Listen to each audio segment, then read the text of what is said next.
In this tutorial, we'll look at the visual editor, which is sometimes also called the Compose window. We access the visual editor by double-clicking on any clip or effect in the timeline. If we're working with a single GUI, the visual editor will replace the timeline. If we're on a dual GUI, the visual editor will appear on the right-hand side. For now, we'll look at all the controls, which is basically everything upwards of this grey line. We'll skip the storyboard view for now. That's better explained in the context of colour grading. So the first thing we see is our canvas, where we'll see our shots and any effects that we've applied to it. Unlike other systems, Mistika never puts GUI components on the external video monitor, so all our interaction with our images will take place within this canvas area. We can arrange the canvas however we like. A right button on the mouse or upper rocker on the pen will allow us to move around. Likewise, we can scale, reset the scale, or reset the position using these buttons here. Starting from the left, we have a number of options that we can switch on. The green bars above show that those options currently are not on. The effects preset, again, we'll look at that when we do some colour grading, but it's a method of saving setups with a thumbnail to be able to recall later. We looked at the eval tree in one of the quick start guides, and we'll recap it here again.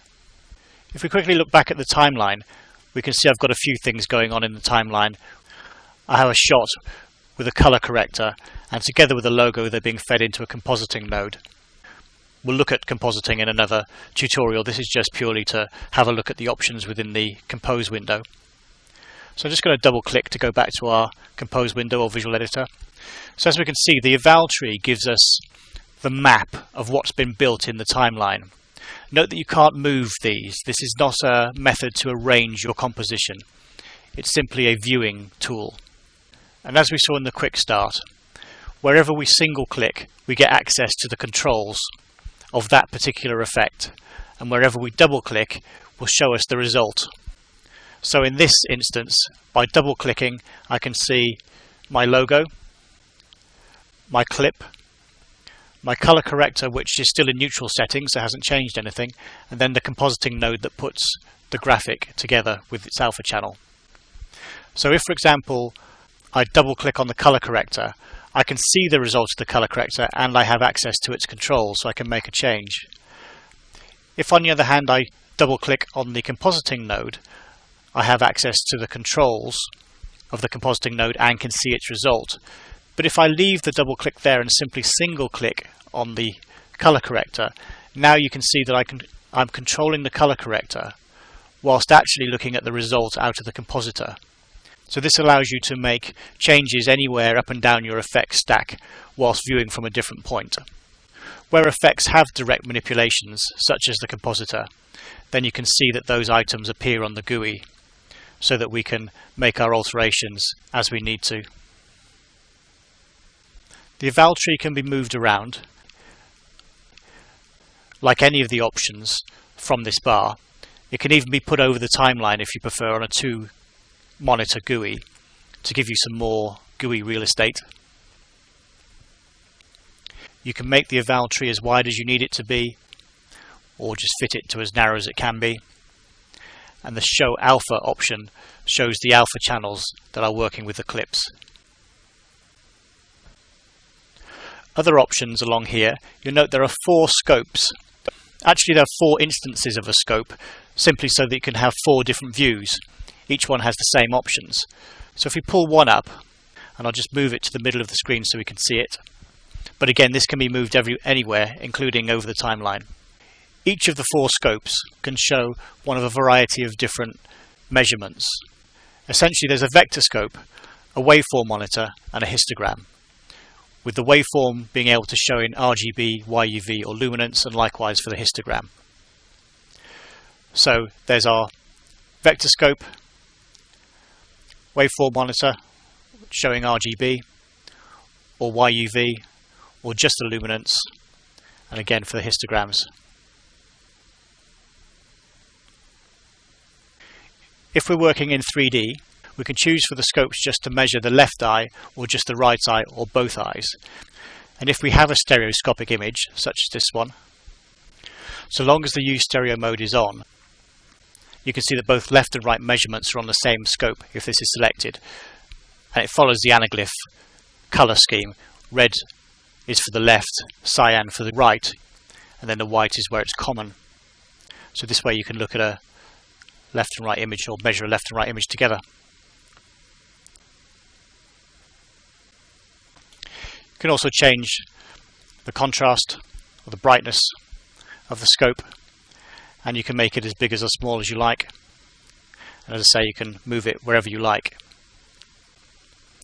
Another function of the scopes is if you control and right click anywhere in the image, you'll get a little marker which gives you the values in however you're looking at the scope at the time. And they're live values as well, so they will track the point. So they're quite useful for matching a very specific value. Each of the 4 scopes have the same options. There's just 4 of them to let you choose, if you want to see multiple things at the same time. I'm making a bit of a mess with all this layout, but in, for example, a dual GUI color grading session, it wouldn't be uncommon to put these onto the timeline window. Moving to the next option, the depth graph is a very specific tool for measuring the depth within a 3D scene. We'll look at this when we do a tutorial on stereoscopic working. Likewise, a snapshot will cover more in the color grading section, because that's about taking a split screen between 2 shots to match grade them together.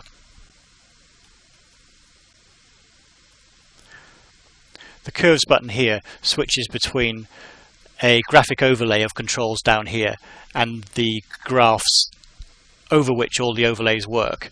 We'll look at those in the next tutorial about the parameters. And likewise, these are controls for the storyboard, which we'll cover in color grading, so switching it off if you want to. Going down a line, we have a scroll bar here to drag our way through a shot, and if we were inserting keyframes, we would see little markers like this throughout the timeline. And then down to the next line, use stereo mode if we have stereoscopic shots.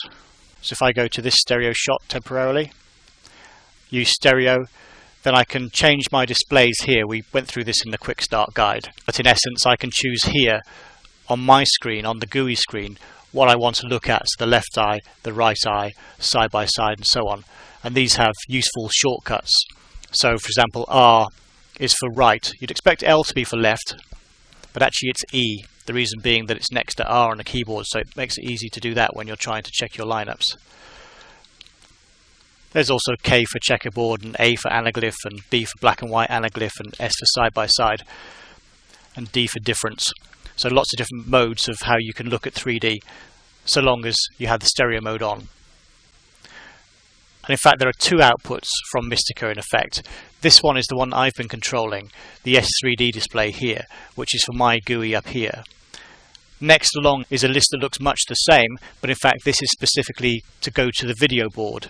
And this allows me to see one thing on my GUI while sending something else to the client monitor, which is quite useful because it means that, for example, I might send a side-by-side output to a 3D TV, but by the same token, when I'm checking my lineups going left, right like this, it's not flicking the client's monitor, so they're not having to take their glasses on and off and getting irate. The shift clip functions here are quite useful, particularly working with stereo clips where you might have a left and a right clip that are out of sync. Simply selecting a clip allows you to adjust a frame at a time, or click and drag the bit in the middle, and you're effectively adjusting the part of the clip that exists between the in and the out points on the timeline. You'll notice that you have 2 shuttle controls, one for the timeline shuttle and one for the compose window. The compose window just plays the shot that you're on at the moment, and you should be aware that this particular window isn't optimized for real-time playback. It's generally just for composing your setups. On the other hand, the timeline shuttle here allows you to play the entire timeline without necessarily jumping back to it. If you're on a dual GUI, that's not so hard because of course the timeline is always on the left monitor anyway. The bring functions are mostly accommodated on the control surfaces for grading, so again we'll go through them in the color grading section.